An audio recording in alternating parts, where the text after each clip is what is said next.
January 8th, 2024.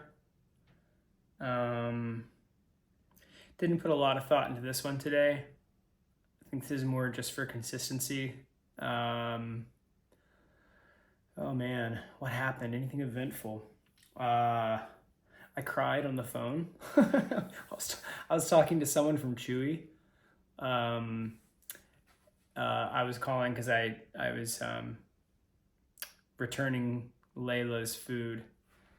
It's like $100 bag of food, and I was like, she didn't even eat it, and I'm gonna have to put her down. And I haven't really lost it in like 3 weeks, but because this week it's like becoming more real. Yeah, I was calling to talk to a Chewy representative and cancel the or see if I could return the food or get a refund on it. And I just like couldn't hold it back. It was crazy. So yeah, that was weird, but you know, that is life right now. Yeah, I think when I process and try and think about this loss in my life, I've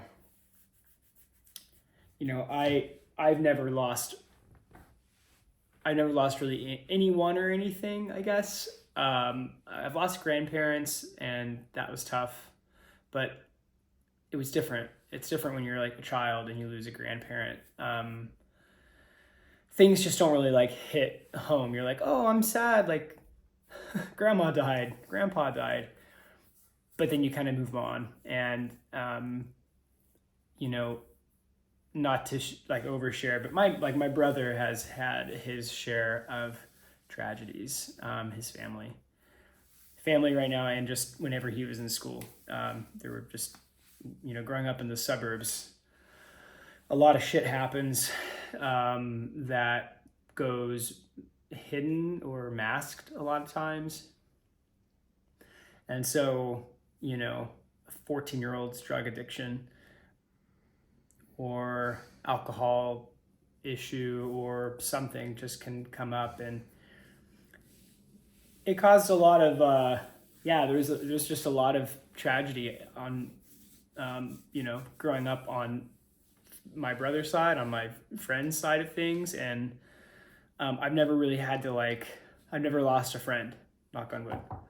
I've never had to sit with loss in that way.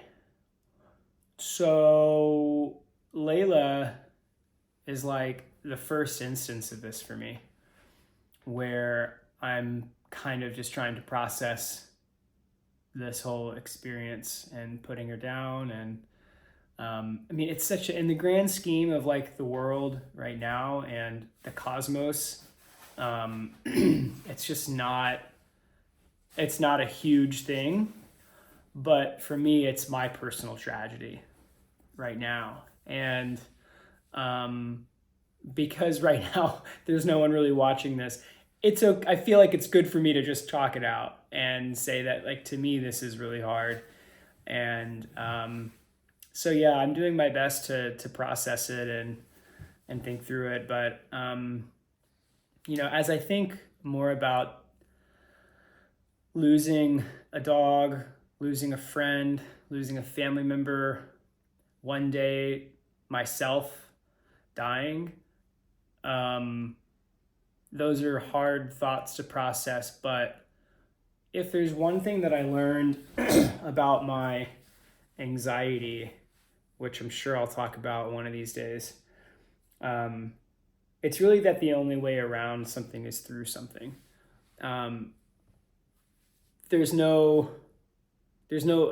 more you run from something like anxiety or depression or fear of loss, how did my therapist describe it? Like the ceiling for your tolerance of it gets lower. So it's just, it's easy to like think that you're pushing something away successfully only to find that you never really dealt with the source of the problem. And then that becomes more pervasive down the line. So, I don't hide the fact that my dogs will die, my family will die one day, I will die one day.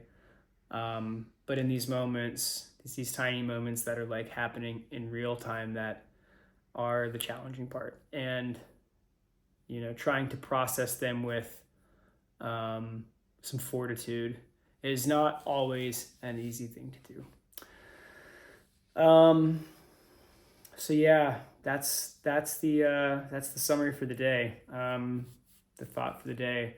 On a lighter note, I'm looking for jobs right now. I've had a couple of architecture jobs that are wrapping up here in the coming month, and I am on the hunt. So I'm applying to some architecture firms and just kind of figuring out how to survive in New York in the next 2 months. It's gonna be a long winter, I feel like. Yeah, I think that's it. Overall, a good day. Tough day, but a good day. So yeah, I will see you tomorrow.